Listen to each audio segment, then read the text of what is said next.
ॐ नमो भगवते वासुदेवाय।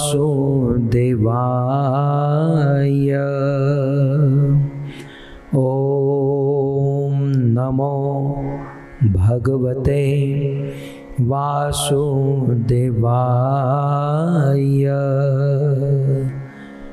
ॐ नमो भगवते वासुदेवाय।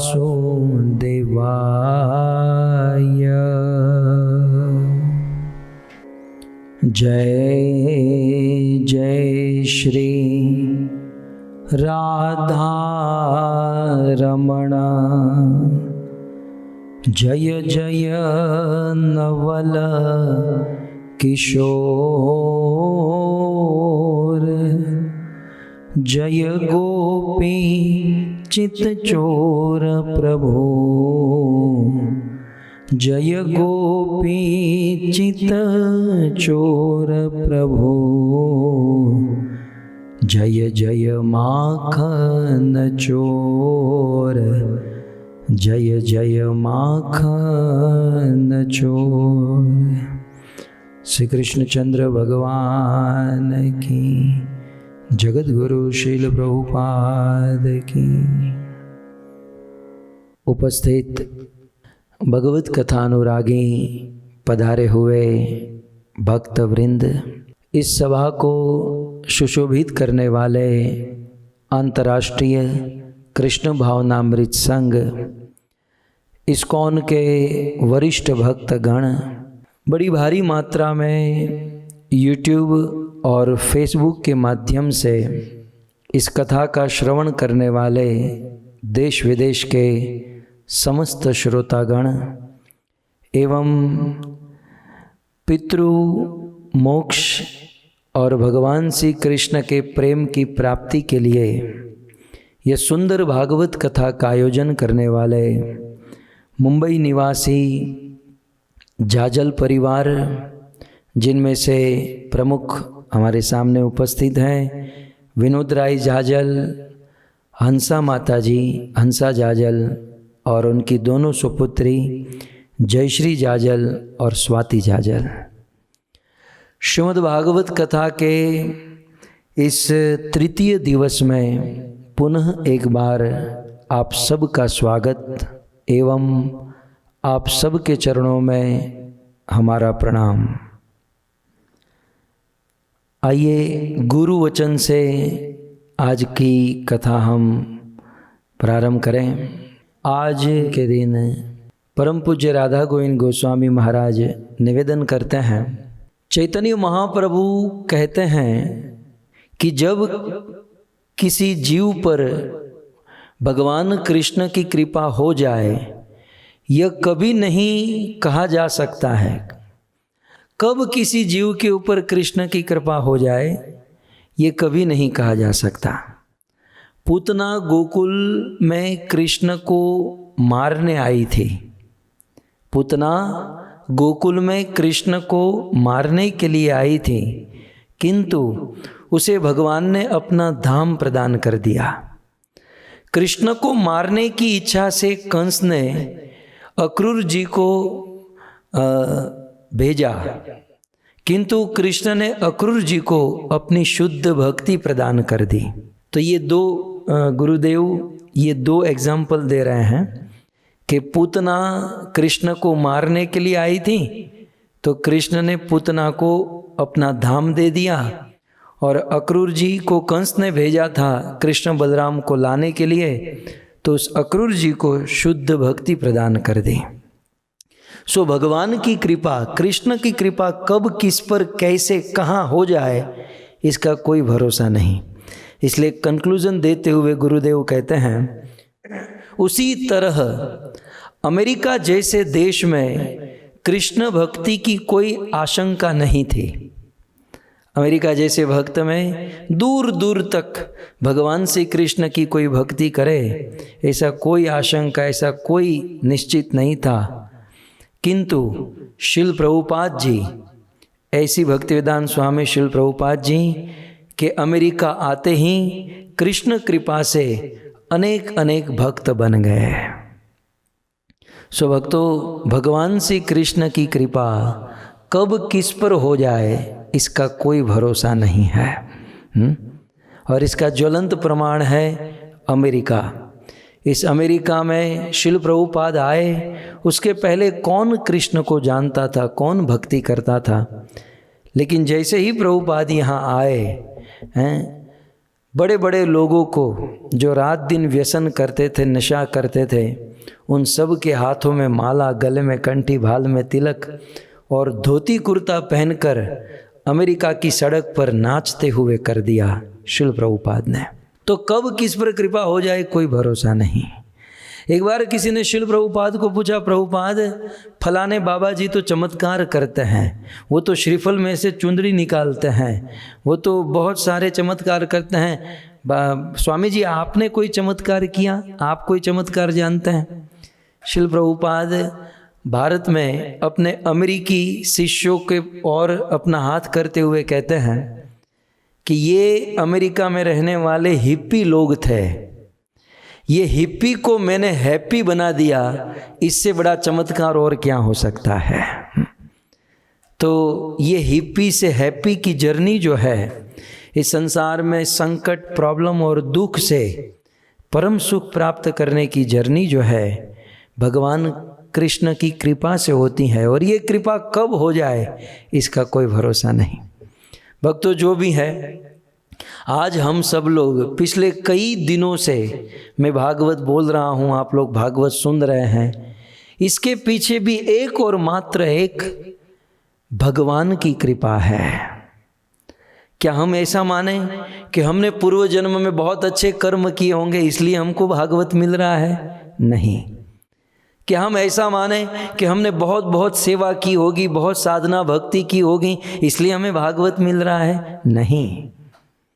योग्यता विचारे किछु नहीं पाए, हमारे अंदर ऐसी कोई औकात नहीं है कि हम लोग भागवत के शरण में बैठे। क्योंकि याद कीजिए, इसी भागवत को सुनने के लिए बड़े बड़े राजा महाराजा कितनी मेहनत करके, कितना छोड़ छाड़ कर, जब सब कुछ छोड़कर वन में जाते थे तब जाकर भागवत मिलता था। भक्तों, परीक्षित ने जब तक हस्तिनापुर नहीं छोड़ा तब तक उनको भागवत नहीं मिला। विदुर जी ने जब तक अपने मंत्री के पद को नहीं त्यागा तब तक उनको भागवत नहीं मिला। नारद, सनकादिक, भक्ति, ज्ञान, वैराग्य, ये जितने भी प्रसंग और पात्र है, जब तक अपना पद, अपना स्थान इन लोगों ने नहीं छोड़ा तब तक भागवत नहीं मिला। लेकिन वही भागवत आज घर बैठे हम लोग सुन रहे हैं, घर बैठे इस भागवत का लाभ ले रहे हैं। इसके पीछे भगवान की कृपा नहीं तो और क्या है। सो एकमात्र हरि कृपा से, भगवत कृपा से हम ये, मुझे तत्कालीन बात याद आ रही है, विनोद राय जी आपने ये भगीरथ कार्य का आयोजन किया है। सो विनोद राय जी से यही कहूँगा कि ऐसे कार्य को करने के लिए, ऐसे भगीरथ कार्य को करने के लिए 3 वस्तु की अत्यंत आवश्यकता होती है। और सबसे पहला होता है इच्छा। जब इस जाजल परिवार के मन में इच्छा हुई तब जाकर वह इच्छा ये इस प्रकार से आज प्रस्तुत हो रही है। तो कोई भी बड़े कार्य को करने के लिए पहले इच्छा होनी चाहिए। और इच्छा के बाद केवल इच्छा से नहीं चलेगा, इच्छा के साथ साथ यत्न करना होगा। बिना यत्न के इच्छा पूर्ण नहीं हो सकती है।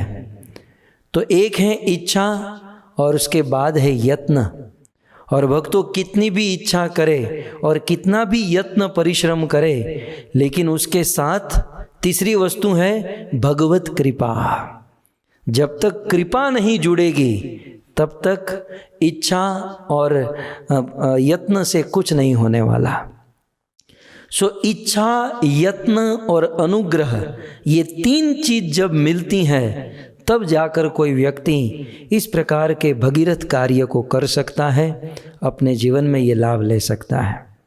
तो गुरुदेव के वचन को सुनकर बस यही कि हम पर भी आज भगवान की बहुत कृपा है। मैं तो भगवान को बहुत धन्यवाद देता हूँ कि पूरा संसार झुलस रहा है, अनेकों प्रकार की महामारी मगजमारी में फंसा हुआ है, बड़े बड़े लोग सुसाइड कर रहे हैं, आत्महत्या कर रहे हैं, और ऐसे समय में हम सब लोग भाव, प्रेम और अमृत रस का आस्वादन कर रहे हैं। एक और एक मात्र हरि कृपा है, भगवान की कृपा है। और ये मत समझिएगा कि हम कृपा के योग्य हैं। हम तो उस पुतना की तरह है कि पुतना तो मारने गई थी लेकिन कृष्ण ने माँ बना लिया। तो हम भी इस जगत में, इस संसार में न जाने कहाँ कहाँ फंसे हुए हैं, लेकिन जैसे तैसे कृष्ण कृपा से आज हम लोग भागवत की शरण में आए हैं। इस संसार में श्रीमद् भागवत को सुनना, श्रीमद् भागवत का श्रवण करना, इससे उत्तम और कोई कार्य नहीं है। आप ऐसा मत समझिए कि मैं भागवत बोल रहा हूँ और ये कथा चल रही है, आपको अच्छा लगाने के लिए मैं कह रहा हूँ, मुझे किसी से कोई मतलब नहीं होता। लेकिन शास्त्र में लिखा है कि श्रीमद् भागवत से उत्तम इस दुनिया में और कोई कार्य नहीं है। और इसके ज्वलंत प्रमाण कलयुग के प्रारंभ में, आज से 5000 वर्ष पूर्व, जब महाराज परीक्षित को श्राप लगा, उस समय महाराज परीक्षित हस्तिनापुर छोड़कर चले गए। परीक्षित राजा थे, केवल भारत के नहीं, पूरी पृथ्वी, पूरे धरती के एकमात्र चक्रवर्ती सम्राट थे। परीक्षित चाहे कुछ भी कर सकते थे। परीक्षित यज्ञ भी कर सकते हैं, तप भी कर सकते हैं, दान भी कर सकते थे, परीक्षित ध्यान भी कर सकते थे, कुछ भी कर सकते थे। और लोगों ने सलाह भी दी। अब आप सब तो जानते ना, दुनिया में सहयोग देने वाले बहुत कम होते, सलाह देने वाले बहुत ज़्यादा होते हैं। मैं अभी यहाँ पर अनाउंसमेंट करूँ ना कि मुझे कोई सलाह दीजिए, तो मेरी कथा ही बंद हो जाएगी। रात तक, दिन भर लोग सलाह देंगे, प्रभु आपको वाइट कुर्ता नहीं पहनना चाहिए, आपको ब्लू पहनना चाहिए, आपको ये करना, आपको ये करना। लोग सलाह, आज बिना मांगे मुफ्त में कोई वस्तु मिलती है तो वो सलाह है। खैर, महाराज परीक्षित को भी सलाह देने वाले बहुत मिले और सबकी सलाह अलग अलग, मुंडे मुंडे मति भिन्ना। कुछ लोगों ने कहा महाराज आपके पास धन की कोई कमी नहीं, आप दान कीजिए। किसी ने कहा तप कीजिए, किसी ने कहा यज्ञ कीजिए, अलग अलग चीज़ें बताई। लेकिन महाराज परीक्षित ने उस समय निर्णय लिया कि मैं एक ही कार्य करूँगा, और वो है गायत्र विष्णु गाथा। श्रीमद् भागवत का ये प्रसिद्ध श्लोक, गायत्र विष्णु गाथा। परीक्षित ने कहा बस विष्णु की गाथा, भगवान की गाथा, भगवान की कथा ही मैं सुनूंगा। तो इतिहास में पूर्ववर्ती चक्रवर्ती सम्राट महाराज परीक्षित ने निर्णय किया कि सब कुछ छोड़कर केवल भागवत सुनूंगा, क्योंकि इस धरती पर सबसे उत्तम कार्य एकमात्र भागवत है। और भक्तों, जिन दिनों भक्ति महारानी के पुत्र ज्ञान और वैराग्य, ये दोनों बूढ़े हो गए और मूर्छित हो गए, ऑलमोस्ट मर गए। भागवत महात्म्य में ये प्रसंग है। और उस समय भक्ति देवी ने बड़ा प्रयास किया लेकिन जीवित नहीं हो पाए। नारद मुनि आए, नारद मुनि को निवेदन किया, नारद जी आप इसे जीवित कीजिए। नारद जी ने बड़े वेदों के मंत्र ज्ञान और वैराग्य के कानों में बोले, लेकिन फिर भी ज्ञान वैराग्य जीवित नहीं हो पाए। और आकाशवाणी हुई, ये तब जीवित होंगे जब सत्पुरुषों के मुख से भागवत कथा का श्रवण करेंगे। और भक्तों, जैसे ही हरिद्वार में आनंद वन में भागवत कथा प्रारंभ होने लगी, उस समय ज्ञान और वैराग्य जो मर चुके थे वो जीवित हो गए और बिल्कुल जवान हो गए और नाचते हुए श्रीमद् भागवत का लाभ लिया।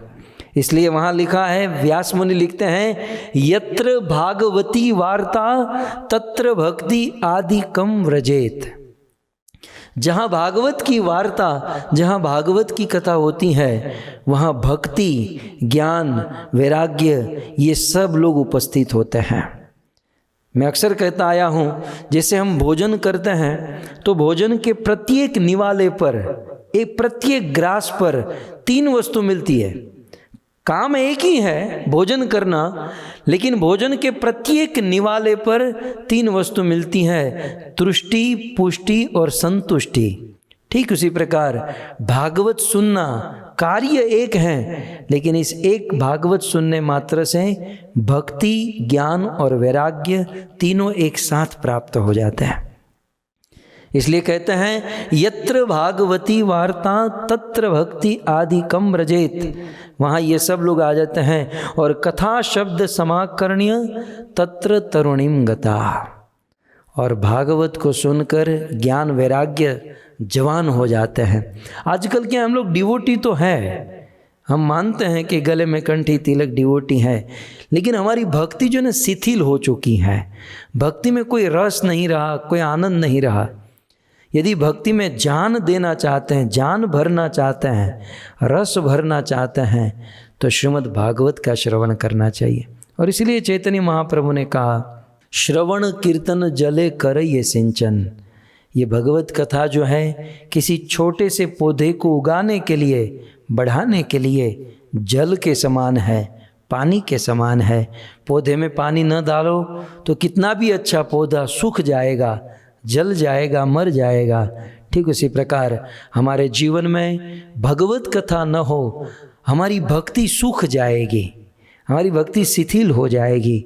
नष्ट तो नहीं होगी, भक्ति कभी नष्ट नहीं होती, लेकिन भक्ति रुक जाएगी। सो ये है भागवत। सो हमारा परम सौभाग्य है कि ऐसे दिव्याति दिव्य श्रीमद् भागवत कथा का श्रवण भगवत कृपा, शिल प्रभुपाद के अनुग्रह से और हमारे जाजल परिवार के सहयोग से हम सब यहाँ पर श्रवण कर रहे हैं। मैं बड़ा प्रसन्न हूँ विनोद राय जी, आपने बहुत सुंदर ये निर्णय किया और इस प्रकार से पूरे परिवार को साथ में लेकर भगवत कथा सुनना ये बहुत बड़ी बात होती है। रामायण में लिखा है कि मंत्र जाप मम सह परिवारा। देखिए भागवत कथा सुनना अच्छा है, लेकिन पूरे परिवार को साथ में बैठकर, परिवार को साथ में लेकर सुनना, इससे भगवान बहुत प्रसन्न होते हैं। सो ये बहुत सुंदर कार्य। आइए भागवत कथा प्रसंग की ओर हम आगे बढ़ें। मैं आपको यदि पूछूं कि इस दुनिया में सबसे अधिक कृपालु कौन है, आप सीधा कह दोगे कि भगवान कृष्ण, क्योंकि आप सब तो बड़े सीनियर हो गए हो। अब तो बच्चे बच्चे भी श्लोक बोल रहे हैं, भजन गा रहे हैं। लेकिन भगवान कृष्ण में भी मैं पूछूं कि कृष्ण के जितने भी अवतार हैं, इन सभी अंश अवतार कला में सबसे अधिक कृपालु, सबसे अधिक दयालु कौन है? यदि ऐसा प्रश्न हो मन में कि सबसे अधिक कृपालु कौन, क्योंकि एक अंदर की बात कर रहा हूं आपको, हमारा काम जो है ना कृपालु भगवान से ही बनने वाला है। बाकी अंदर इतनी गंदगी भरी हुई है कि ऐसे वैसे से तो हमारा काम बनेगा नहीं। क्योंकि लायक, समझ रहे ना, लायक के आगे एक बार ना लगाने से काम नहीं होगा। लायक के आगे 5-10 बार ना लगाएंगे तब जाकर हमारी पर्सनालिटी तैयार होती है। आप समझ रहे हैं ना, लायक के आगे ना लगाने से तो एक बार से काम नहीं होगा, अनेकों बार ना लगे तब हमारी पर्सनालिटी। और कोई साधारण भगवान से ये काम नहीं होने वाला। जो अत्यंत कृपालु है, अत्यंत दयालु है, उसी से हमारा काम बनने वाला है। इसलिए आज हम लोग थोड़ा सा रिसर्च करेंगे कि सबसे अधिक दयालु, सबसे अधिक कृपालु इस दुनिया में कौन है। सबसे पहले हम कृष्ण को रखते हैं, भगवान श्री कृष्ण को रखते हैं दयालु कृपालु। तो कृष्ण के विषय में कहा भी गया है, हे कृष्ण करुणा सिंधु दीन बंधु जग, करुणा का सागर। चलो कृष्ण करुणा के सागर है, लेकिन अटलांटिक महासागर, हिंद महासागर, पैसिफिक महासागर, इसकी भी कुछ सीमा रेखा तो है। तो यदि तारतम्य की दृष्टि से देखा जाए तो कृष्ण की कृपा, कृष्ण की करुणा भी, देखिए ये डिवोटी के समाज में बात हो रही है। बाहर तो हमें यही बताना है कृष्ण महान है, कृष्ण श्रेष्ठ है, ये मैं अंदर की बात कर रहा हूँ। कृष्ण में भी थोड़ी सी लिमिटेशन है, क्योंकि भगवत गीता में कृष्ण ने क्या कहा? भगवत गीता में कृष्ण कहते हैं कि अर्जुन, ये यथा माम प्रपद्यन्ते ताम तथैव भजाम्यहम। क्या कहा गीता में कृष्ण ने? हे अर्जुन, जो जिस प्रकार से मेरा भजन करेगा मैं उस प्रकार से उनके पास जाऊंगा, उनको दर्शन दूंगा। तो ये कोई कृपा हुई? ये तो सीधा बिजनेस हो गया, ये तो सीधा सौदा हो गया कि अर्जुन जो मेरा जितना भजन करेगा, जो मेरी जितनी भक्ति करेगा, मैं उनको ऊपर इतनी कृपा करूंगा। ये तो सीधा बिजनेस हुआ, ये कोई कृपा तो नहीं हुई। तो भगवान श्री कृष्ण करुणा सिंधु, मैं फिर से कह रहा हूँ ये अंदर की बात है, बाहर किसी को मत कहिएगा, हैं? क्योंकि मार्केटिंग डिपार्टमेंट हमारे पास है भगवान का, और हम ही उनके शेयर बाजार का भाव डाउन कर रहे हैं। लेकिन कृष्ण की कृपा अनलिमिटेड, वे करुणा के सागर हैं, लेकिन वो कहीं भी उनकी लिमिटेशन है। भगवत गीता में ही कृष्ण ने क्या कहा कि हे अर्जुन, ये गीता का ज्ञान जो है ना, सबको मत सुनाना। आप गीता पढ़िए, अंत में क्या कहते हैं? जो जितेंद्रिय नहीं है, जो डिवोटी नहीं है, भक्त नहीं है, उनको ये गीता मत सुनाना। मतलब भगवान कृष्ण भी सबका उद्धार करना नहीं चाहता है। सो कृष्ण करुणा के सागर कृपालु है, परंतु इतने कृपालु नहीं है कि हमारा काम बनेगा। क्योंकि उन्होंने क्या शर्त रख दी कि भाई ये यथा माम, फिर वो सार श्लोक में क्या कहते हैं? सर्व धर्मान परित्यज्य माम एकम शरणम व्रज। कृष्ण क्या शर्त रखते हैं कि अहम त्वाम सर्व पापेभ्यो, अर्जुन मैं तुम्हें सारे पापों से मुक्त कर दूंगा, मोक्ष शिक्षामि, मैं मोक्ष दे दूंगा, तुम्हारी चिंता से मुक्त कर दूंगा। लेकिन तुमको क्या करना होगा? सर्वधर्मान परित्यज्य माम एकम, मेरे पास आना होगा। अर्थात जो कृष्ण के पास जाएगा उसी की कृष्ण रक्षा करेंगे, उन्हीं के पापों को दूर करेंगे। समझ रहे ना आप? तो जो व्यक्ति सर्वधर्मान परित्यज्य कृष्ण के पास जाएगा, सब पहले तो सब कुछ छोड़ना होगा, और सब कुछ छोड़ छाड़ कर कृष्ण के पास जाएगा, उसी के ऊपर कृष्ण कृपा करेंगे। अब बताइए, हमारे जैसे लोग क्या सब छोड़ सकते हैं? क्या हम लोग रेस्टोरेंट जाना छोड़ सकते हैं? चलो डिवोटी हैं, गोविंदा रेस्टोरेंट में जाते होंगे, लेकिन क्या छोड़ सकते हैं? क्या हम लोग पिज़्ज़ा पास्ता छोड़ सकते हैं? और कृष्ण कहते हैं सर्वधर्मान परित्यज्य। क्या हम लोग ये अच्छी अच्छी टीवी सीरियल आजकल लॉकडाउन में देख रहे, क्या छोड़ सकते हैं? नहीं। इसलिए कृष्ण ने एक बहुत बड़ी शर्त रख दी, और इस शर्त में शायद हम फिट न हो पाए। मेरे जैसे तो फिट नहीं हो पाएंगे। आप सब तो शुद्ध भक्त हैं, आप सब तो सर्वधर्मान करके बैठे हैं, लेकिन मेरे जैसे लोग संसार में फंसे हुए हैं, अपनी पत्नी बच्चों में फंसे हुए हैं, वे कैसे? और कृष्ण कहते जो आएगा उसी के ऊपर कृपा करूंगा। ये कोई कृपा हुई? ये कोई बात हुई? देखिए, कोई आदमी कहे कि मेरी ऑफिस में कोई जॉब करने आएगा, उसी को सैलरी दूंगा, ये तो बिजनेस हुआ।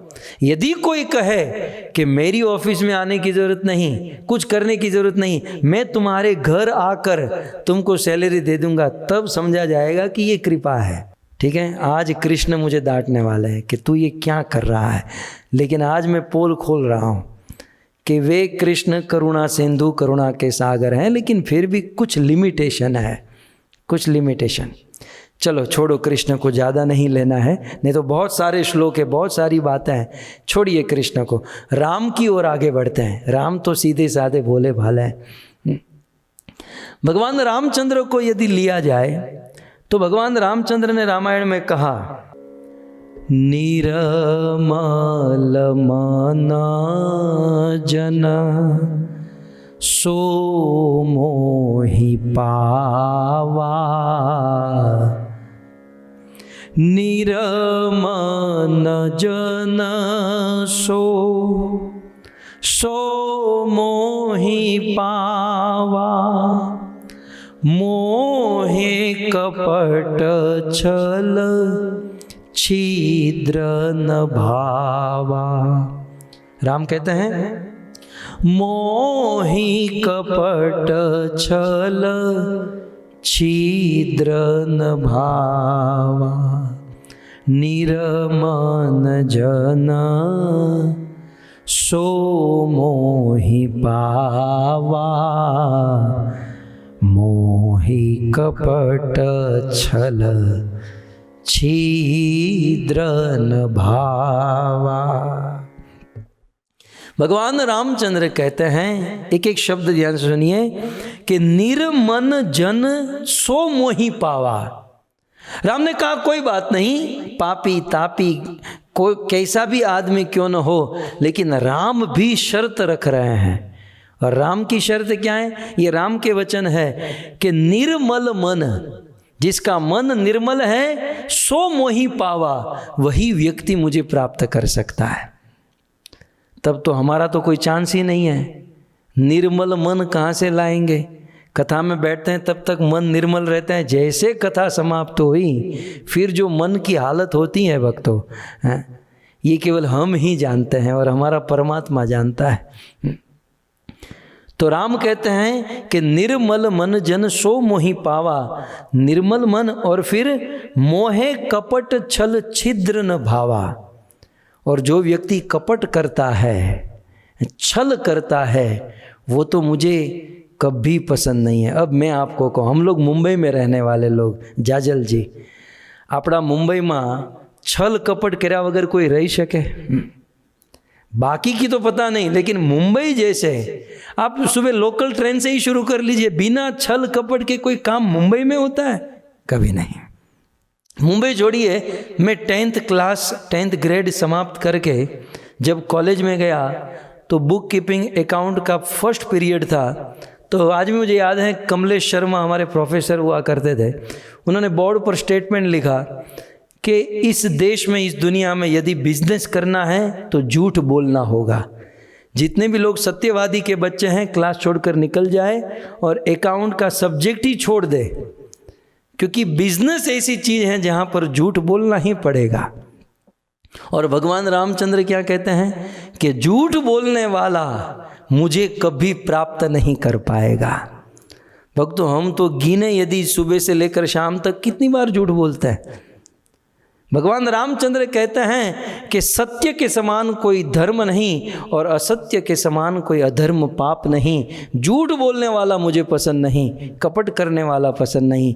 तब तो यहाँ पर भी हमारा चांस नहीं लगेगा, क्योंकि हम तो भक्तों कभी मजबूरी के कारण तो कभी मौज शौक के कारण कहीं ना कहीं ये गलती कर बैठते हैं। तो भगवान राम भी कृपालु हैं, दयालु हैं, लेकिन हमारी पर्सनैलिटी को मैच नहीं हो पा रहा है। कृष्ण भी बड़े दयालु कृपालु हैं, लेकिन हमारी पर्सनैलिटी को मैच नहीं हो पा रहा है। अब एक भगवान है, दो लोग हैं, उस दो में से टाइम आज बहुत कम है, केवल एक ही चीज़ बताऊंगा कि दो चीज़ हैं जो हमारी पर्सनैलिटी को मैच करता है। वो एक आप मुझे याद कराइएगा, इसी कथा में कल परसों नरसों कभी भी मैं आपको बताऊंगा। लेकिन एक भगवान जो है ना, दो में से एक जो है, वो मैं आज आपको बताना चाहता हूँ। श्रीमद् भागवत के 7वें स्कंद में प्रहलाद महाराज की कथा हमने सुनी कुछ समय पहले, आपको शायद याद होगा, मैं याद करा दूँ। प्रहलाद महाराज हिरण्यकशिपु के पुत्र थे। वे 4 भाई थे, उनमें से प्रहलाद सबसे छोटे थे। और हिरण्यकशिपु बहुत बड़ा असुर था।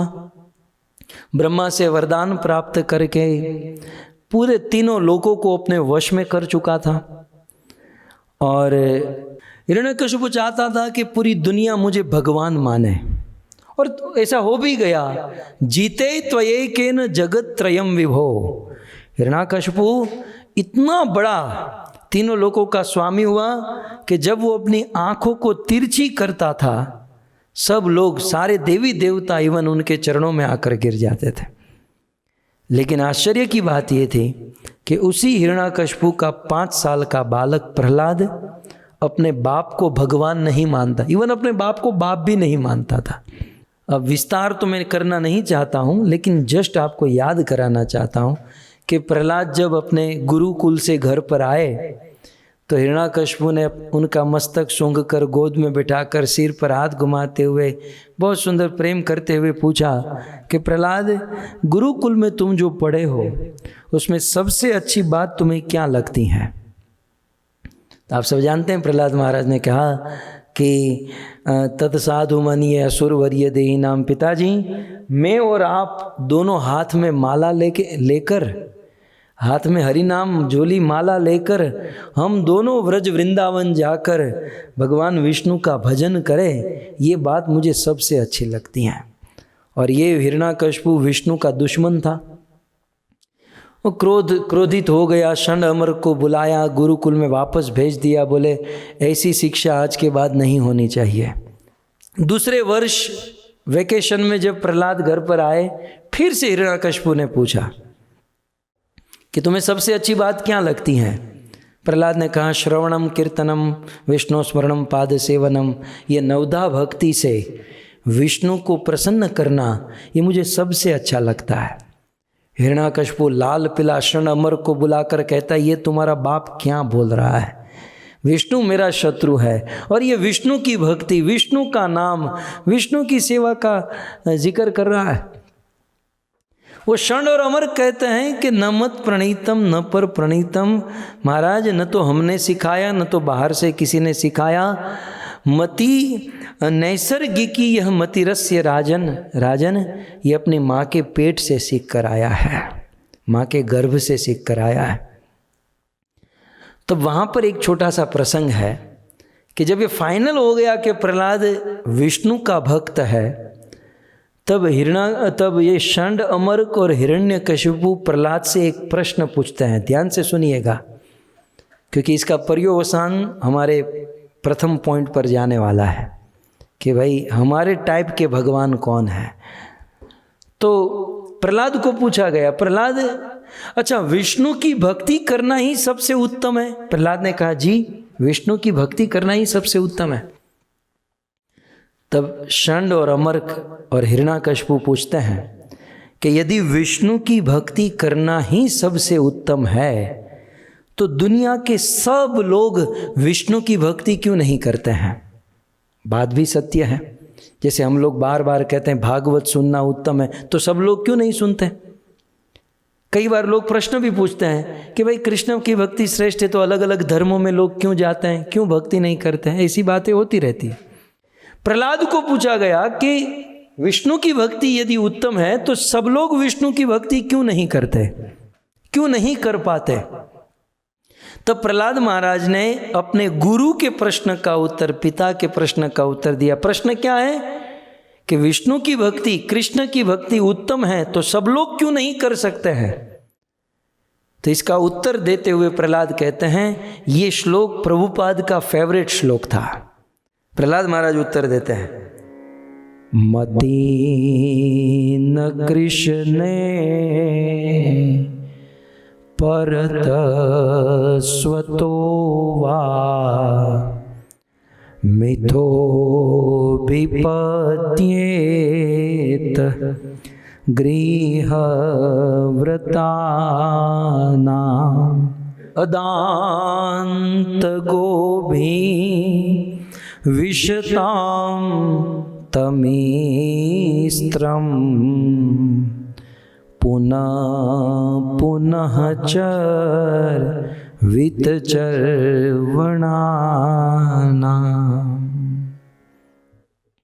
पूछा कि प्रहलाद, सब लोगों की मति, सब लोगों की भक्ति क्यों विष्णु में या कृष्ण में नहीं है? प्रहलाद उत्तर देते हुए कहते हैं, मति न कृष्ण है। दुनिया वालों की मति कृष्ण में इसलिए नहीं लग पाती है, क्यों? क्योंकि अदांत गोभी, क्योंकि दुनिया वालों की जो इंद्रियां है अदांत, अनकंट्रोल्ड है। तो अनकंट्रोल्ड इंद्रिया के कारण लोगों की मति भगवान में नहीं लगती है। और दूसरी ओर केवल इतना ही नहीं, दो चीज होता है। प्रहलाद महाराज कहते हैं अनकंट्रोल्ड इंद्रियों के कारण एक तो मति कृष्ण में नहीं लगती हैं, और फिर वो मति कहाँ चली जाती हैं? पुनः पुनः चर्वित चर्वणा नाम। वो जो मति है संसार से सुख को खोजने के लिए रात दिन मेहनत करने लगती हैं। तो इंद्रिया कंट्रोल नहीं होने के कारण जीव सुखी होना चाहता है और वह सुख भगवान से नहीं, इस संसार से खोजना चाहता है। प्रहलाद महाराज कहते हैं कि इस संसार से सुखों को खोजना ये तो वैसा ही है जैसे किसी गन्ने को, और वो भी भारत में, और वो भी महाराष्ट्र में, और वो भी मुंबई के किसी चौराहे पर गन्ने जूस वाला होगा, आप देखिएगा। एक तो वो मराठी में बोलता होगा और फिर गन्ना डालेगा, फिर ऐसे घुमा कर डालेगा, फिर ऐसे दांत दबा कर ऐसे घुमाएगा, फिर इसको मोड़ेगा। वो गन्ना भी रोएगा कि अब तो बस करो यार, यही दिन देखने के लिए मैं पैदा हुआ था। और पूरा गन्ना लगभग 25-50 बार उस मशीन में डाले, और फिर उस मशीन में डालने के बाद गन्ने से सारा रस निकल जाए, और फिर जो गन्ने का छोटा बचता है ना, वो कोई आपको दे और कहे कि इसमें से रस निकाल कर पियो। अब इसमें क्या खाक निकलेगा? जितना था उतना तो तूने निकाल लिया। तो बस प्रहलाद महाराज यही दृष्टांत देकर कहते हैं कि दुनिया से सुख को खोजना, इस संसार से सुख को खोजना उस चबाए हुए गन्ने के समान है, जिस गन्ने से सारा रस निकल चुका है। अर्थात इस दुनिया में कोई कितनी भी मेहनत करे, वह रस, वह सुख नहीं मिल सकता है। गोस्वामी तुलसीदास जी ने तो रामायण के अंत में जड़ी बरसा दी। वे कहते हैं कि चाहे बर्फ में आग लग जाए, इम्पॉसिबल, लेकिन बर्फ में आग लगे, चलो मान लिया जाए बर्फ में आग लग सकती है, लेकिन संसार में कभी सुख नहीं लग सकता। कछुए की पीठ पर बाल उग सकता है, लेकिन इस दुनिया से कभी सुख नहीं मिल सकता। माटी को पेलने से तेल निकल सकता है, ये भी मुश्किल, ये भी इम्पॉसिबल है। लेकिन गोस्वामी जी कहते हैं कि सारी इम्पॉसिबल चीज़ पॉसिबल हो जाए, लेकिन इस दुनिया से कोई सुखी होकर चला जाए, ये कभी हो नहीं सकता। क्योंकि सुख एक और एक मात्र भगवान की भक्ति में है, भगवान के नाम में है, भगवान की कथा में है। वो मोद न मुक्ति के मंदिर में जो प्रमोद भरा ब्रज धाम में है, न सुमे न सरोज न सुधारस में जो ललाम लता अभिराम में है। उतनी छवि राशि अनंत कहाँ, जितना छवि सुंदर श्याम में है। उतना सुख और कहीं भी नहीं, जितना सुख कृष्ण के नाम में है। कृष्ण के नाम में जितना सुख है, जितना आनंद है, वो इस दुनिया में कहीं भी नहीं है, किसी भी स्थान पर नहीं है। लेकिन फिर भी लोग न कृष्ण का नाम ले सकते, न उनकी भक्ति कर सकते हैं, न तो कृष्ण के मंदिर में जाकर उनका दर्शन कर सकते हैं। इसका कारण प्रहलाद महाराज कहते हैं अदांत गो भी। गो माने इंद्रियां, अदांत माने अनकंट्रोल्ड। अनकंट्रोल्ड इंद्रियों के कारण व्यक्ति नहीं जा सकता है, क्योंकि वह आदमी गृह व्रत लेकर बैठा है। विनोद राय जी, ગ્રહ વ્રત એટલે શું તમને કહું આપણી ગુજરાતી ભાષામાં? મને તો કાલે ખબર પડી કે તમે ગુજરાતી છો, આ સ્વાતિ માતા જ્યારે ગુજરાતીમાં બોલ્યા તો ગૃહ વ્રત એટલે શું ખબર છે? આપણે ત્યાં કહેવત છે કે જે મનમાં વિચાર કરે કે પૈસો મારો પરમેશ્વર અને બૈરી મારી ગુરુ, જેના મનમાં હોય કે પૈસો જ મારો પરમેશ્વર અને બૈરી મારી ગુરુ અને છોકરા છૈયા શાલીग्राम, પછી સેવા કોની કરું? तो जिसके मन में होता है कि बस पैसा ही परमेश्वर है, पत्नी ही गुरु है और बच्चे बच्चे शालीग्राम हैं, अब मंदिर जाने की सेवा करने की क्या जरूरत है? और प्रायः किसी की कम किसी की ज़्यादा, कुछ कुछ हद तक हम सब लोगों की मति गति रति इसी प्रकार से संसारिक वस्तु में लगी हुई है। इसलिए प्रहलाद महाराज का ये जो वचन है ना, अदांत गो भी, उनमें हम सब लोग आ जाते हैं।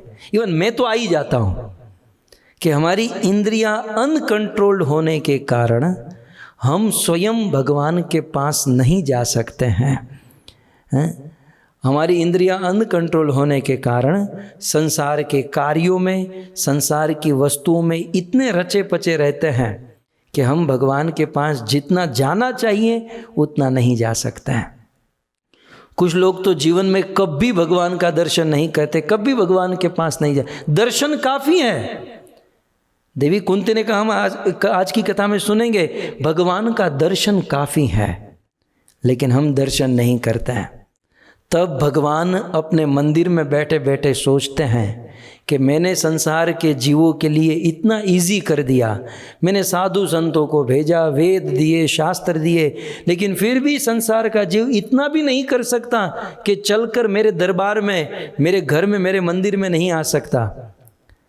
तब भगवान जगन्नाथ कृष्ण से भी, राम से भी अधिक कृपालु होकर क्या करते हैं कि कोई बात नहीं, संसार का जीव अपनी घर गृहस्थी में रचा पचा है, स्ट्रगल कर रहा है, कोई बात नहीं, वो जीव मेरे पास नहीं आ सकता तो मैं चलकर संसार के जीव के पास जाऊंगा और संसार के लोगों को दर्शन दूंगा।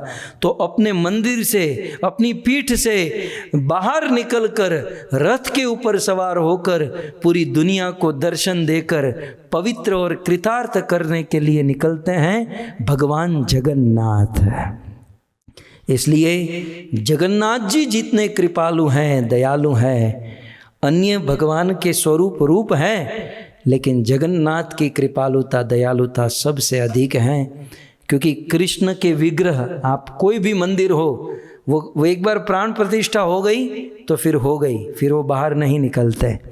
या भगवान राम की प्राण प्रतिष्ठा हो गई तो हो गई, फिर वो बाहर नहीं निकलते। लेकिन जगन्नाथ जी अपने घर से बाहर निकलते हैं और बाहर निकलकर पूरी दुनिया को तृप्त करते हैं, दुनिया के लोगों को सुखी करते हैं। आपने प्रैक्टिकली देखा भी होगा कि जब जगन्नाथ, अब तो प्रभुपाद की कृपा से तो इतनी क्रांति हो गई, आगे चलकर मैं बताऊंगा कि इसके बाद चैतन्य महाप्रभु, फिर प्रभुपाद किस प्रकार से ये कार्यक्रम आगे बढ़ा। लेकिन प्रभुपाद की कृपा से तो इतनी व्यवस्था हो गई कि जो लोग कभी कृष्ण के बारे में नहीं जानते थे, इवन हिंदू नहीं, मुस्लिम, क्रिश्चियन, कोई भी धर्म के लोग जब जगन्नाथ जी मार्ग पर निकलते हैं तो इवन लोग अपनी खिड़कियों से भगवान को देखते हैं। तो शास्त्र में, स्कंद पुराण में लिखा है कि रथ यात्रा के दौरान खिड़की से जीवन में एक बार भी कोई जगन्नाथ का दर्शन कर लेता है तो वह नरक में नहीं जाता है। कितने कृपालु है भगवान जगन्नाथ, अपने घर से निकलकर संसार के जीवों को दर्शन देने आते हैं। तो भक्तों, सबसे अधिक कृपालु, अब देवी देवताओं का तो कोई यहाँ स्टेटस ही नहीं है। जैसे मैंने कहा कि कृष्ण अधिक कृपालु हैं, राम अधिक कृपालु हैं, देवी देवता को तो छोड़ ही दीजिए, क्योंकि वो तो बहुत बहुत मेहनत कराते हैं और देते हैं बहुत कम। लेकिन जगन्नाथ जी जितनी कृपा करते हैं उतना और कोई नहीं करते। और ऐसे जगन्नाथ जी की कृपा आषाढ़ महीने की द्वितीया के दिन, आषाढ़ी बीज के दिन रथ यात्रा होती है और रथ यात्रा के माध्यम से सबको ये कृपा दी जाती है। प्रलय पयोधि जले धृतवान शिवेदम विहित वहित्र चरित्रमखेदम प्रलय पयोधि जले धृतवान शिवेदम विहित वहित्र चरित्रमखेदम केशवधृता मीन शरीरा जय जगदीश हरे जय जगदीश हरे जय जगदीश हरे। गाइए। केशवधृता मीन शरीरा जय जगदीश हरे जय जगदीश हरे जय जगदीश हरे। श्री मत्स्य अवतार की सो धन्यवाद। आइए श्रीमद् भागवत के अष्टम स्कंद में सुखदेव गोस्वामी महाराज परीक्षित को भगवान के यह प्रथम आद्य अवतार की कथा सुना रहे हैं। गत सत्र में हमने सुना कृतमाला नदी में महाराज सत्यव्रत स्नान कर रहे थे और स्नान करते हुए सूर्य देव को जल अर्पण कर रहे थे और उसी समय उनके हाथ में एक छोटी सी मछली आई। मछली को देखकर उन्होंने छोड़ दिया। वो मछली मधुर भाषा में बोलने लगी कि आप मेरी रक्षा करो, मुझे लोग खा जाएंगे, जैसे कि कल आपने सुना। सुखदेव गोस्वामी कहते हैं तस्या दीनतरम वाक्यम आश्रुत्य स महीपति। पूरे धरती का पति, पूरे संसार का राजा था सत्यव्रत। उस दीन शब्द को सुनकर कलशाप्सु निधाये नाम दयालु निन्य आश्रयम, उस महाराज सत्यव्रत के हृदय में दया आ गई और दया के कारण उस मछली को अपने कमंडल में रखकर अपने घर पर, अपने महल में लेकर आ गए। समझने वाली बात यह है कि महाराज सत्यव्रत के हृदय में दया आई, इसलिए आज उन्होंने भागवत में स्थान प्राप्त कर लिया। इवन भगवान के द्वारा प्रलय में उनकी रक्षा हुई। एक मिनट के लिए आप ऐसा सोचिए कि उस मछली ने राजा सत्यव्रत को निवेदन किया और उनको दया नहीं आई होती और सत्यव्रत ने उस मछली को कमंडल में नहीं लिया होता तो क्या आज सत्यव्रत का नाम भागवत में होता? क्या प्रलय के समय भगवान सत्यव्रत की रक्षा करते? जैसे आज मेरे पीछे आप देख रहे हैं, ये मत्स्य भगवान रक्षा कर रहे हैं, नहीं करते।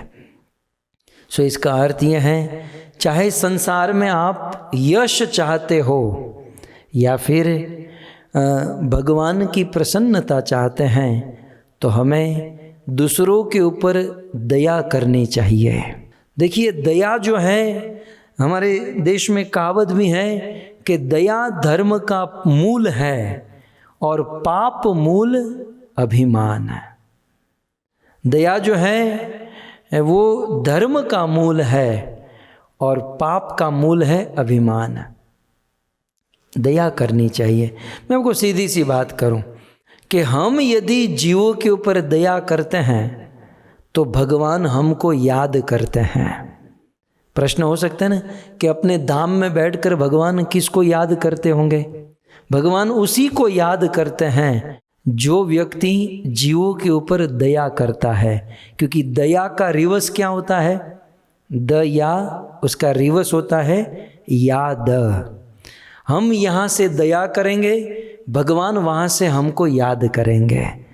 इसलिए महाराज सत्यव्रत के इस घटना से हमें भी हमारे जीवन में दया की भावना रखनी चाहिए। और भक्तों, दया जो है ना, करुण हृदय में ही हो सकती है। और दया के साथ साथ दया का प्रकार भी समझ लेना चाहिए। कई बार संसार में प्राय ऐसा हो रहा है कि लोग दूसरों के ऊपर दया तो करना चाहते हैं, लेकिन दया कैसे करनी चाहिए ये नहीं जानते।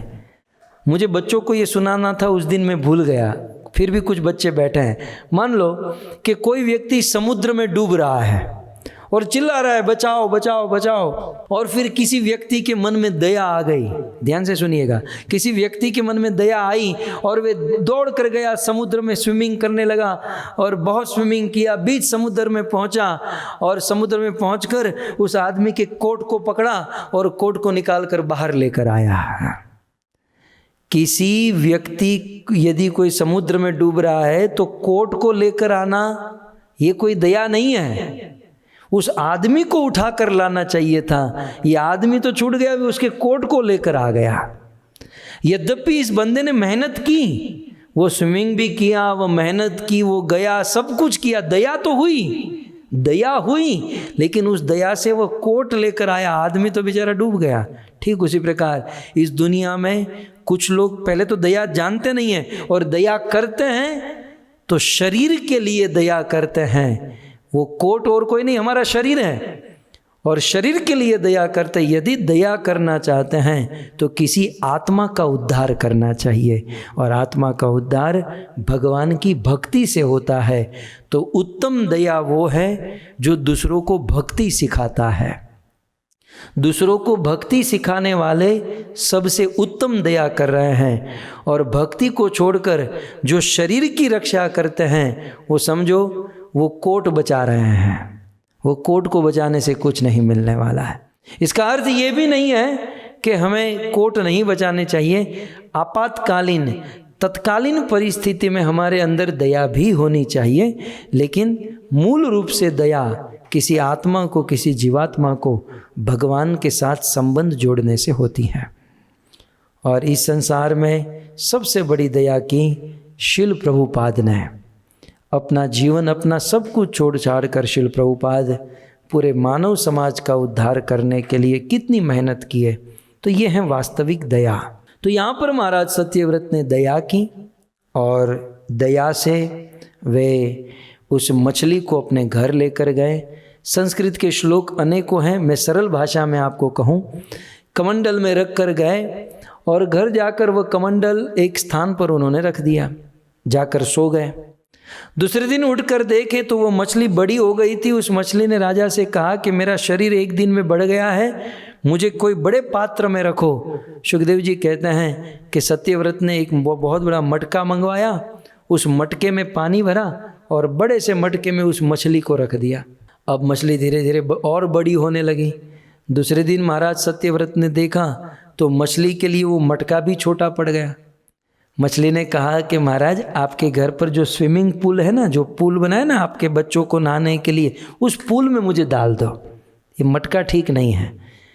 तो महाराज सत्यव्रत ने अपने घर पर स्विमिंग पूल था, उसमें उस मछली को डाल दिया। एक दिन के बाद सत्यव्रत ने देखा तो वो घर का जो पूल था वो भी छोटा पड़ गया। तब राजा सत्यव्रत ने कुछ लोगों को बुलाया और उस बड़ी मछली को उठाकर अपने राज्य के एक सरोवर में डाल दिया। एक सरोवर था, एक तालाब था, उस तालाब में मछली को डाल दिया। दूसरे दिन राजा जाकर देखे, अब ये मैं दिन बोल रहा हूँ, ये दिन की बात नहीं थी, ये मछली एक एक घंटे में बढ़ रही थी। यदि दिन की बात करूँ तो 7 दिन के बाद ही प्रलय होने वाला है, मतलब एक एक घंटे में वो मछली बढ़ रही थी। तो सरोवर में गई, कुछ ही घंटों के बाद राजा के अनुचर आए, महाराज जिस मछली को हमने सरोवर में डाला वो मछली तो सरोवर से भी बड़ी हो गई। राजा ने जाकर देखा तो अनकंफर्टेबल है। मछली ने कहा मेरे लिए कुछ करो। राजा ने क्रेन मंगवाया और क्रेन से मछली को उठाकर बहुत बड़े समुद्र में डाल दिया। जब राजा ने उस मछली को समुद्र में डाला तब वो मछली बोलती है। सुखदेव गोस्वामी कहते हैं, क्षिप्यमाणस्तमा देहम इह माम मकरादयः अदन्त्यति बलावीर माम नेहोस्त्रुमर्हसि माम नेहोस्त्रुमर्हसि। सुखदेव गोस्वामी कहते हैं कि समुद्र में डालते समय वो बहुत बड़ी मछली महाराज सत्यव्रत से कहने लगी कि हे वीर, सत्यव्रत को संबोधन देती हैं कि हे वीर, अति बला मकर आदयः, इस समुद्र में बहुत बड़े बड़े मकर हैं, मगर है या बहुत बड़ी बड़ी मछली है।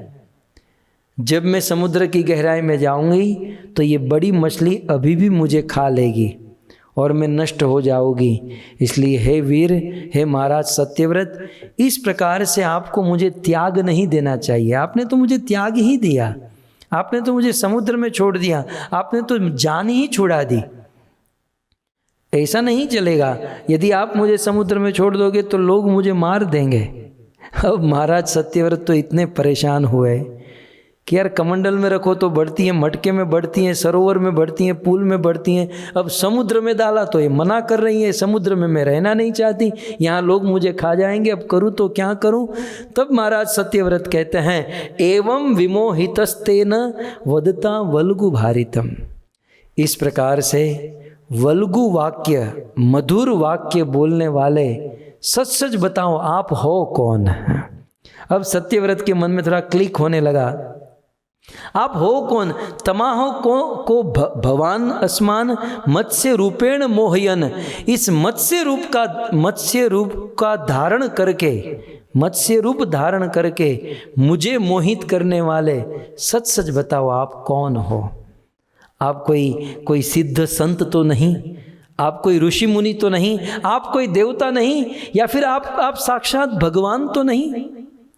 सत्यव्रत कहते हैं नैवम वीर्यो जलचरो दृष्टो अस्माभि श्रुतो पीवा। मैं महाराज सत्यव्रत पूरे ब्रह्मांड का स्वामी आज तक पूरी दुनिया में घूमा, लेकिन नैवम वीर्यो जलचरो, मैंने इतना बड़ा जलचर आज तक नहीं देखा।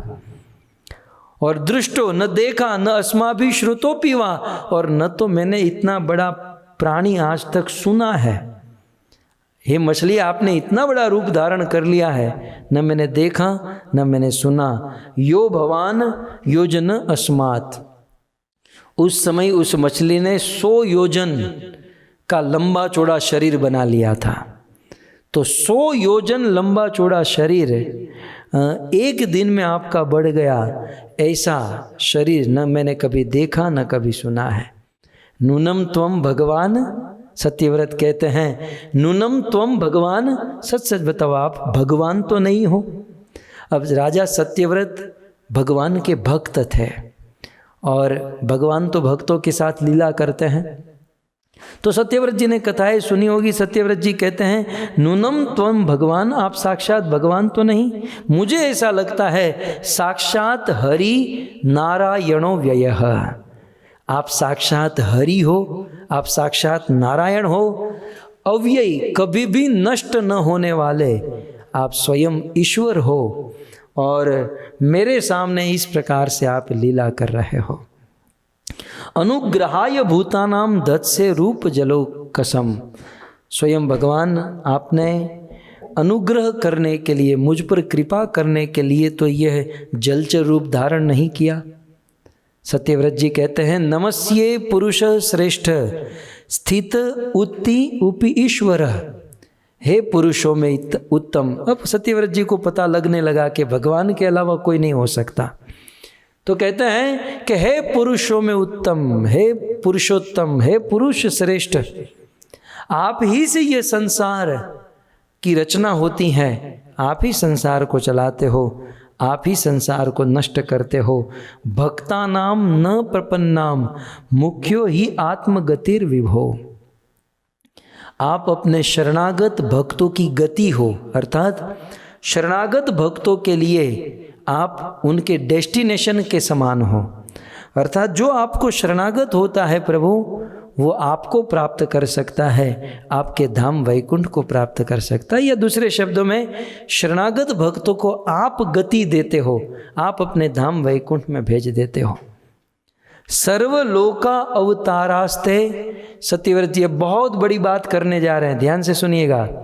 सत्यव्रत जी कहते हैं सर्व लीला अवतारा ते माने प्रभु आपके, सर्व लीला अवतार, प्रभु आपके सारे अवतार, आपकी सारी लीला किस लिए होती हैं? भगवान लीला क्यों करते हैं? नरसिंह वामन वराह भगवान ये सब अवतार क्यों लेते हैं? तो कहते हैं सर्वे लीला अवतारास्ते, आपके ये सारे लीला अवतार एक और मात्र एक, भूतानाम भूति हेतवः। प्रभु आपके जो अवतार हैं भूतानाम, संसार के जीवों के, भूति हेतव, संसार के जीवों के मंगल और कल्याण के लिए होता है। भक्तों यहाँ पर एक बात समझकर हमें आगे बढ़ना होगा कि सत्यव्रत जी भगवान मत्स्य के इस रूप को, भगवान को प्रार्थना करते हुए कहते हैं कि मैं जानता हूँ प्रभु आपके सारे अवतार आपके अपने लिए नहीं होते।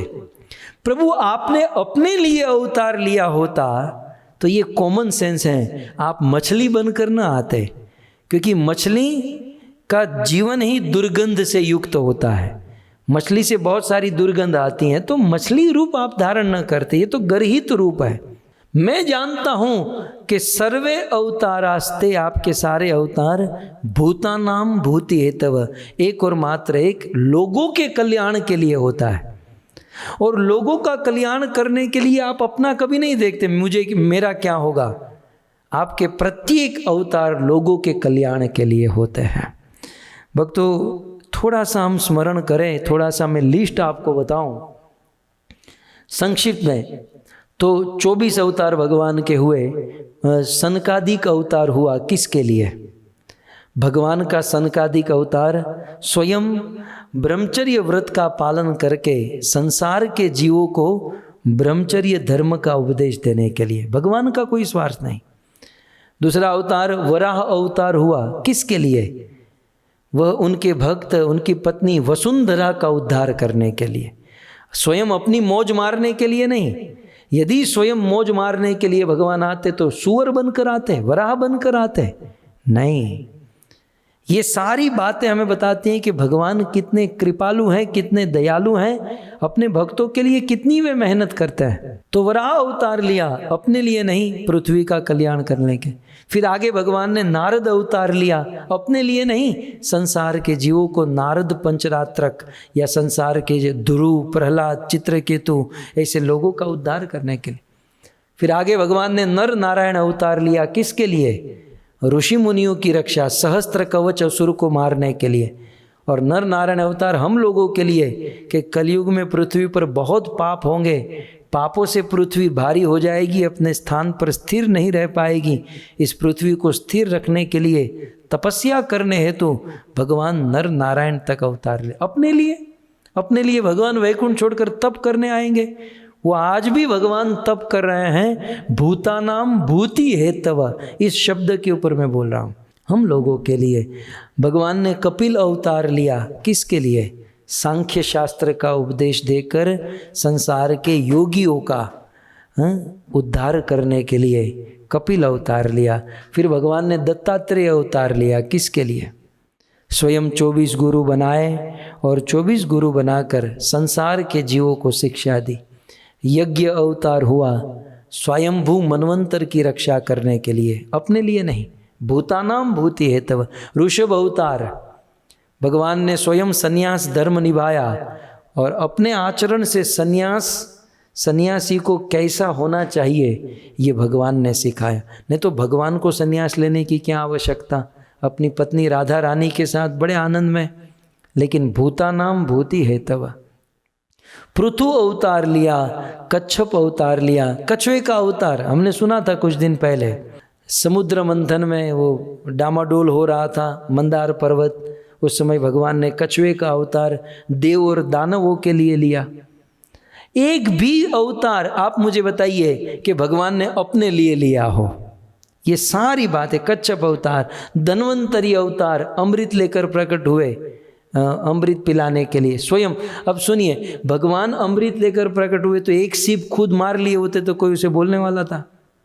भगवान धन्वंतरी या मोहिनी, ये दोनों अवतारों ने अमृत पिलाया तो एक गिलास खुद भी पी लेते, लेकिन भगवान ने अमृत नहीं पिया। वो अपने लिए अवतार था ही नहीं, वो एकमात्र दूसरों के लिए था। जो धन्वंतरी अवतार, मोहिनी, नरसिंह अवतार प्रहलाद की रक्षा करने के लिए, वामन अवतार अपने लिए लिया। यद्यपि देखा गया कि वामन भगवान ने भीख मांगी, लेकिन अपने लिए इतनी बड़ी भीख मांगकर इंद्र को स्वर्ग दे दिया और खुद भगवान बलि के वहाँ द्वारपाल बन गए हैं। भूतानाम भूति हेतव, भगवान के प्रत्येक कार्य दूसरों के लिए होता है, बड़े कृपालु हैं। परशुराम अवतार किसके लिए? परशुराम अवतार में यद्यपि भगवान ने विनाश किया, 21 बार क्षत्रियों को मारा, लेकिन क्षत्रियों को मारकर परशुराम जी ने वह क्षत्रियों का राज्य खुद नहीं भोगा। परशुराम जी ने वह राज्य ब्राह्मणों को दे दिया, स्वयं कुछ नहीं रखा। भूतानाम भूति हेतव। वेदव्यास अवतार, खुद तपस्या करके वेद और शास्त्रों को लिपिबद्ध करके जगत को प्रदान किया, सब संसार के जीवों के लिए। हरि अवतार, गजेंद्र का उद्धार किया। कहीं कोई अवतार में आपने ऐसा सुना कि भगवान ने अवतार लिया और कुल्लू मनाली घूमने गए और वहाँ मौज मारी? ऐसा कुछ नहीं हुआ। ये जितने भी अवतार हैं ये सब भूतानाम भूति है। तब बुद्ध अवतार लिया और अभी आगे चलकर कल्कि अवतार लेंगे। सो कहने का अर्थ ये है भक्तों, सत्यव्रत मुनि कहते हैं कि हे प्रभु, आप इस संसार में अवतार लेते हो संसार के जीवों का कल्याण करने के लिए, संसार के जीवों का उद्धार करने के लिए। तो आज आप मेरे सामने इस रूप में प्रकट हुए हो, कृपया करके आप बताइए कि आप कौन हैं। यदि आप भगवान हैं तब तो मैं आज धन्य हो गया, क्योंकि इस संसार में यदि आप भगवान हैं तब तो मैं धन्य हो गया। सत्यव्रत जी कहते हैं क्योंकि इस दुनिया में, ध्यान से सुनिएगा, इस दुनिया में दो प्रकार के लोगों के दर्शन कभी विफल नहीं जाते हैं। दो प्रकार के लोगों के दर्शन कभी विफल नहीं जाते हैं। वे दो प्रकार के लोग कौन हैं, मैं आपको श्लोक में दिखाऊं। सत्यव्रत मुनि कहते हैं, न ते रविन्दाक्ष पादोपसर्पणम् मृषा भवेत् सर्व सुहृद प्रियात्मनः यथेतरेषां पृथगात्मनां सताम् अधिदृशो यद् वपुरद्भुतं हिना। दो प्रकार के लोगों का दर्शन कभी व्यर्थ नहीं जाता। सबसे पहला यहाँ पर बता रहे हैं न ते माने नहीं जाता व्यर्थ। किसका दर्शन? तो कहते हैं अरविंदाक्ष। हे अरविंदाक्ष, पाद उपसर्पणम, आपके चरणों के निकट जो व्यक्ति आता है तो उस व्यक्ति को मृषा न भवेत। संस्कृत श्लोक को, शब्दों को आगे पीछे लेना होगा। तो कहते हैं हे अरविंदाक्ष, ते पादोपसर्पणम, आपके चरणों के निकट यदि कोई आता है तो न मृषा भवेत, तो आपका दर्शन उस व्यक्ति को मृषा न भवेत, अर्थात मिथ्या नहीं होता, अर्थात विफल नहीं जाता। क्यों? क्योंकि सर्व सुहृद प्रियात्मन, क्योंकि हे प्रभु आप सभी जीवों के सुहृद हो, आप सभी जीवों के प्रिय हो, आप सभी जीवों के आत्मा के समान हो। तो इस प्रकार सत्यव्रत जी कहते हैं कि दो प्रकार के लोगों का दर्शन कभी विफल नहीं जाता। उनमें से पहला है स्वयं भगवान कृष्ण, राम या विष्णु। यही बात देवी कुंती ने कही। जब भगवान ने कुंती को कहा कि देवी तुम्हें जो चाहिए वह मांगो, आप सब जानते हैं कुंती ने कहा मुझे दुख दीजिए। बोले दुख क्यों? बोले दुख इसलिए कि जब जब हमारे जीवन में दुख आते हैं हम आपको याद करते हैं और फिर आपका दर्शन होता है। सो जब दुख आते हैं तब आपका दर्शन होता है, अन्यथा आपके दर्शन का लाभ नहीं मिलता। अतः हमें दुख चाहिए जिससे आपका दर्शन मिले। तब भगवान कृष्ण ने पूछा कि मेरा दर्शन करने से क्या लाभ होगा? कुंती, मेरा दर्शन करने से तुम्हें क्या मिलेगा? कुंती ने बहुत सुंदर कहा कि भवतो माने आपका दर्शन, भवतो दर्शनम यस्यात्, यस्य माने कोई भी व्यक्ति भवतो दर्शनम, आपका दर्शन कर ले तो अपुनर्भवम दर्शनम, तो उस व्यक्ति को पुनर्भवम, उसका पुनर्जन्म नहीं होता और फिर से उसे इस संसार का दर्शन नहीं करना पड़ता। क्योंकि कृष्ण एक बार भी कोई आपका दर्शन कर लेता है तो वह सदा सदा के लिए आपके धाम वैकुंठ को प्राप्त कर जाता है। तो एक भगवान का दर्शन कभी विफल नहीं जाता। इसलिए भक्तों, हमें जीवन में समय निकाल कर, वर्तमान में तो लॉकडाउन चल रहा है, मंदिर सब बंद है, लेकिन जब भी समय मिले हमें भगवान का दर्शन करना चाहिए, क्योंकि ईश्वर का दर्शन कभी विफल नहीं जाता। यहाँ पर सत्यव्रत मुनि कहते हैं न ते अरविंदाक्ष पादोपसर्पणम मृषा भवेत, न मृषा भवेत, आपका दर्शन कभी भी मृषा नहीं हो सकता, फेल नहीं हो सकता। और भक्तों, और एक ध्रुव महाराज को गाली दिया गया था। ध्रुव महाराज की सौतेली माँ सुरुचि ने उसका हाथ पकड़कर पटक कर अपने पिता के गोद से उतार दिया और घर से निकाल दिया। कितनी बदनामी हुई थी ध्रुव महाराज की। लेकिन वही 5 साल का बालक ध्रुव ब्रज वृंदावन गया और मधुवन में तपस्या किया। तपस्या से भगवान विष्णु प्रसन्न प्रकट हुए और ध्रुव ने भगवान का दर्शन कर लिया। अब आप देखिए, भगवान के दर्शन पहले की सिचुएशन क्या थी और भगवान के दर्शन के बाद की सिचुएशन क्या थी। दर्शन के पहले जिस सौतेली माँ ने ध्रुव को गाली दी, ईर्ष्या की, क्रोध किया, रुलाया, लेकिन वही ध्रुव जब भगवान का दर्शन करके वापस लौटे, उसी सौतेली माँ ने ध्रुव का स्वागत किया, लाड प्यार किया और ध्रुव को तहे दिल से अपना लिया। कहने का अर्थ यह है कि भगवान का दर्शन कभी विफल नहीं जाता। चलो ये तो ठीक है, चलो, लेकिन दूसरे कौन? 2 प्रकार के लोगों का दर्शन कभी विफल नहीं जाता। एक तो भगवान का दर्शन कभी विफल नहीं जाता और दूसरा महाराज सत्यव्रत यहाँ पर दूसरा कहते हैं, यथेत रेशाम पृथगात्म नाम सता मदिदृशो यद वपुर अद्भुतम हीना। और दूसरा कहते हैं सताम, दूसरा कहते हैं सताम, यथेत रेशाम पृथग आत्म नाम मदृशो यद वपुर अद्भुतम हीना। दूसरा है सता। सता माने संत, संत माने साधु, संत, महात्मा या भक्त या कोई वैष्णव। एक तो भगवान का दर्शन कभी फैल नहीं जाता और सत्यव्रत जी कहते हैं दूसरा, भगवान के भक्तों का दर्शन कभी फैल नहीं जाता।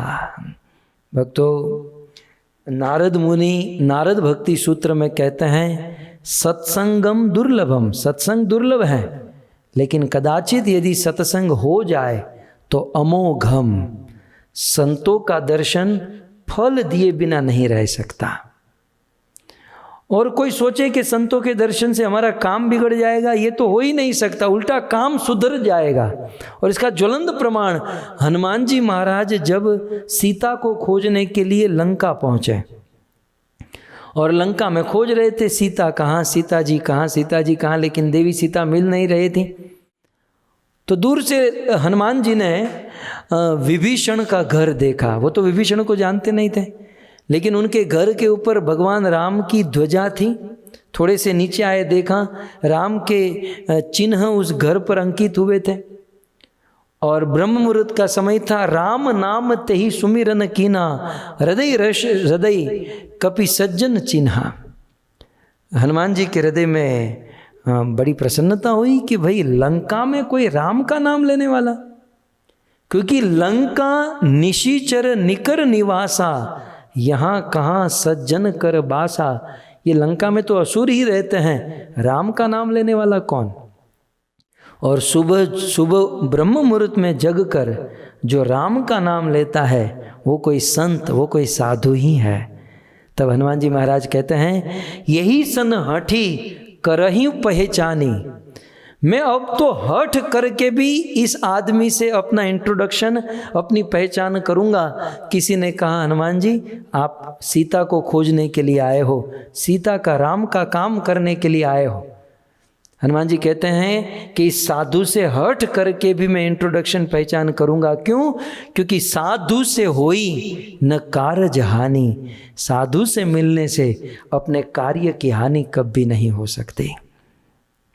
इसलिए भक्तों, साधु का दर्शन कभी विफल नहीं जा सकता, क्योंकि साधु जो है ना स्वार्थ रहित होते हैं। गरुड़ जी ने, काकभूषण जी ने गरुड़ जी से कहा, हेतु रहित जग जुग उपकारी, तुम तुम्हार सेवक असुरारी। इस संसार में स्वार्थ रहित कार्य करने वाले केवल 2 लोग, भगवान और भगवान के भक्त हैं।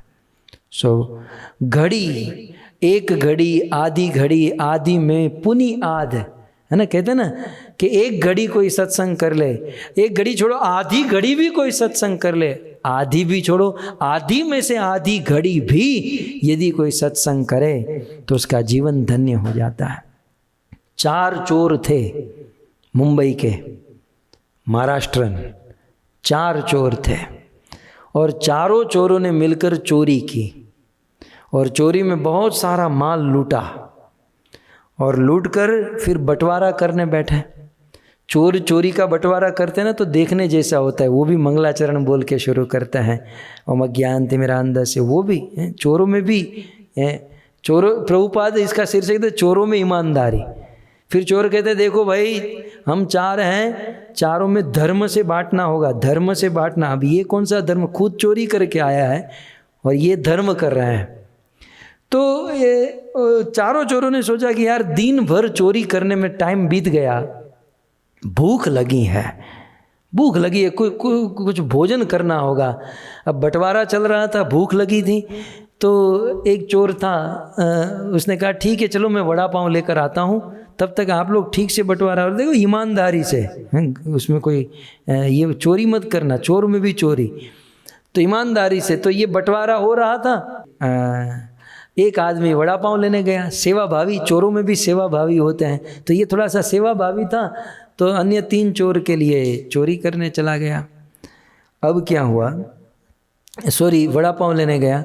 अब ये जा रहा था तो एक मोहल्ले में किसी की कथा हो रही थी, भागवत कथा हो रही थी, और ये चोर तो भागवत कथा से इतना दुश्मनी थी साधु संत और इसे, तो इसने क्या किया, वो कथा के पास पहुंचा और कथा में कुछ प्रवचन चल रहा था, इसने ऐसे कान बंद कर दिए और वड़ा पाव लेकर वापस पहुंचा। अब इसमें एक ऐसी घटना घटी कि ये चारों चोर चोरी करके आए, तो एक व्यक्ति ने इन चारों चोरों को देख लिया था और इस चारों चोरों को लूटने के लिए, चोरों के वहाँ चोरी करने के लिए सवा शेर, सवा चोर तैयार हुआ और वो काली देवी का रूप लेकर आया। ये चारों चोर काली देवी के उपासक थे। ये काली देवी का रूप लेकर आया, हाथ में तलवार लेकर चिल्लाने लगी कि तुमने अपराध किया है, ये किया है, वो किया है, मैं तुम्हें मार डालूंगी, काट दूंगी। तो ये तीनों चोर, वो तो वड़ा पाव लेने गया था, ये 3 चोर इस काली देवी के चरणों में गिर गए, क्षमा कर दीजिए देवी, हमसे अपराध हो गया। बोले हम क्या कर सकते, बोले इस बार जो चोरी करके आए हो वो सारा माल मेरे चरणों में धरा दो। अब ये तो ठग थी, तो ये सारा माल लेकर जा रही थी, तब तक वो वड़ा पाव लेकर पहुंचा और तीनों चोर काली देवी के चरणों में, तीनों चोर ने कहा अरे तू भी मत्था टेका। बोले हुआ क्या, बोले काली देवी प्रकट हुई, हमको मार देगी और सारा धन संपत्ति इसको दे दे, जीवन बचा तो चोरी अनेकों बार करेंगे। ये जो वड़ा पाव लेकर जो चोर आया था, अब उसने वो जब कथा जहाँ चल रही थी वहाँ पहुँचा तो कान बंद किया, कान बंद करते समय एक वाक्य सुन लिया। प्रवचन चल रहा था देवी देवताओं का और उसमें एक वाक्य उस पुरानी जी ने कहा कि देवताओं की कभी परछाई नहीं होती है, शेडो, देवताओं की परछाई नहीं होती है, ये बात उसने सुन रखी थी। और यहाँ पर काली देवी प्रकट हुई, ये सब उनके चरणों में, और काली देवी की परछाई हो रही थी। और ये वड़ा पाव लेकर आया, बोले ये कोई काली फाली देवी नहीं है, मैं अभी अभी सुनकर आया हूँ कि देवियों के देवताओं के परछाई शेडो नहीं होते हैं। और चारों ने पकड़ा और उसे पीटा और पता चला कि वास्तव में ये कोई ठग है। और फिर तीनों ने पूछा कि भाई आपको ये बात कहाँ पता चली, तो बोले मैं जा रहा था, कान बंद कर रहा था, प्रवचन नहीं सुनना चाहता था, लेकिन प्रवचन की एक बात मैंने सुनी, हम लोग यहाँ से बच गए।